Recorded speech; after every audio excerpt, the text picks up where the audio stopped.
আজকে আমি আপনাদের সঙ্গে একদম দোকানের মতো গজার রেসিপি শেয়ার করব। বানানো খুবই সহজ, আপনারা যে কেউ খুব সহজেই বানিয়ে নিতে পারবেন। নমস্কার বন্ধুরা, রূপাস কিচেনে সবাইকে স্বাগতম। তাহলে চলুন রেসিপিটি দেখে নেওয়া যাক। শুরু থেকে শেষ পর্যন্ত দেখার জন্য আপনাদের কাছে অনুরোধ রইল। সবার প্রথমে ময়দাটা মেখে নেব। এখানে আমি 1.5 কাপ ময়দা নিয়েছি। ময়দার মধ্যে দিয়ে দেব 1 চামচের 3 ভাগের 1 ভাগ বেকিং সোডা, 3 চামচ সাদা তেল আর 3 চামচ ঘি একসঙ্গে মিশিয়ে নিয়ে ময়দার মধ্যে দিয়ে দেব। এখানে আমি ঘি আর তেল দুরকম মিশিয়ে দিচ্ছি, আপনারা চাইলে শুধু ঘি দিয়েও বানাতে পারেন।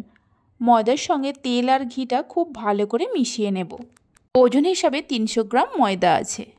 ময়ানটা ঠিকঠাক হয়েছে কিনা বোঝার জন্য ময়দাটাকে এইভাবে মুঠো করে দেখে নেব। দেখুন মুঠোটা খুব সহজেই হয়ে যাচ্ছে আর ভাঙার সময় বালির মতো ঝুরঝুর করে পড়ছে, তাহলেই বুঝবেন ময়ানটা ঠিকঠাকভাবে হয়েছে। অল্প অল্প করে জল দিয়ে একটা ডো তৈরি করে নেব। রুটি, লুচি, পরোটা করার জন্য যেমন ডো তৈরি করা হয় তার থেকে একটু শক্ত করে ডোটা তৈরি করে নিতে হবে। ময়দার ডোটাকে তৈরি করে নেওয়া হয়ে গেছে। এবার এই ডোটাকে কিচেন স্ল্যাবের ওপরে নিয়ে আবারও একটু ভালো করে মেখে নেব। ময়দার ডোটাকে ভালো করে মেখে নেওয়ার পর হাত দিয়ে একটু এইভাবে গোল করে নেব। গোল করে নেওয়ার পর একটু লম্বা করে বেলে নেব। লম্বা করে বেলে নেওয়ার পর একটা ছুরি দিয়ে মাঝখান দিয়ে এইভাবে কেটে নেব। মাঝখান দিয়ে কেটে নেওয়ার পর একটা অংশ নিয়ে আর একটার ওপরে দিয়ে দেব। দিয়ে দেওয়ার পর হাত দিয়ে দুটোকে একসঙ্গে এইভাবে চেপে চেপে দেব। এইভাবে চেপে চেপে দেওয়ার পর আবারও এটাকে একটু বেলে নেব। আবারও একটু লম্বা করে বেলে নেওয়ার পর মাঝখান দিয়ে কেটে নেব। এইভাবে করে 4-5 বার করে নিতে হবে। এইভাবে করে করলে গজার মধ্যে একটা লেয়ার তৈরি হয়। বাড়িতে কোনো গেস্ট এলে এইভাবে গজা বানিয়ে খাওয়ালে বুঝতে পারবে না এটা বাড়ির তৈরি না দোকানের কেনা। বাড়িতে বানালে খেয়ে আপনাদের কেমন লাগলো অবশ্যই আমাকে কমেন্ট করে জানাবেন। এইভাবে করে 4-5 বার করে নিয়ে আপনাদের দেখাচ্ছি। 4-5 বার করে নেওয়ার পর এটাকে হাত দিয়ে একটু এইভাবে লম্বা করে দেব, তারপর চারিদিক থেকে একটু সমান করে দেব। এবার একটা ছুরি দিয়ে মাঝখান দিয়ে লম্বা করে কেটে নেব।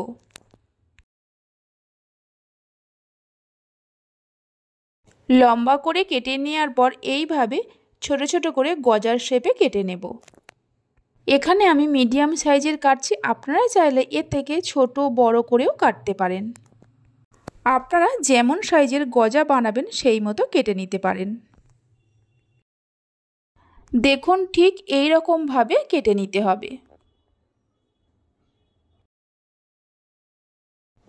এগুলোকে ভাজার জন্য কড়াতে বেশ কিছুটা সাদা তেল গরম করতে বসিয়ে দিয়েছিলাম।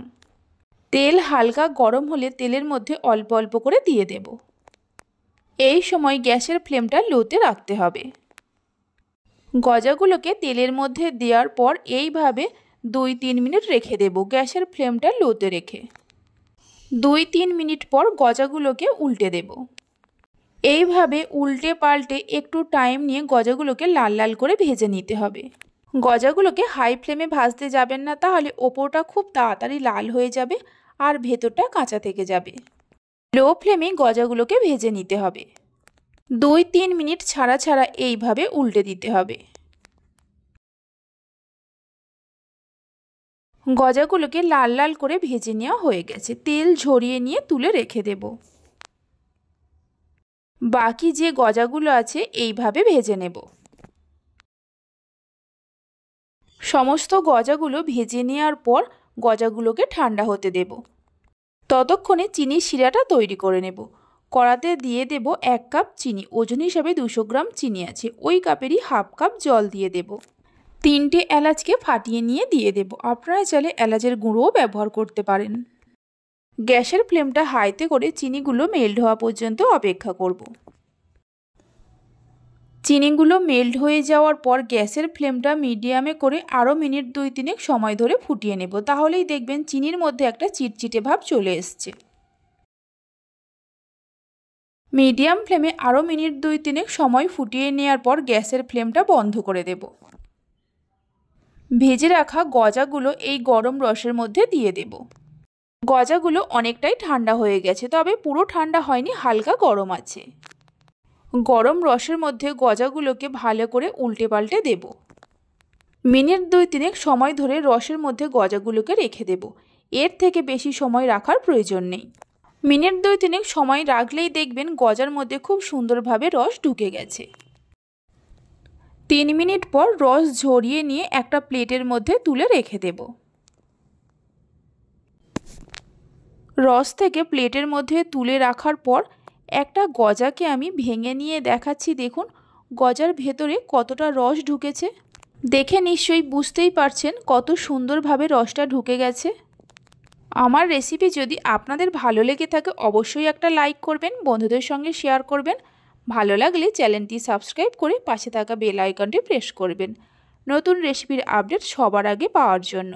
তাহলে চলুন ভিডিওটা আমি এখানেই শেষ করছি। আপনারা সবাই ভালো থাকবেন, সুস্থ থাকবেন। ধন্যবাদ।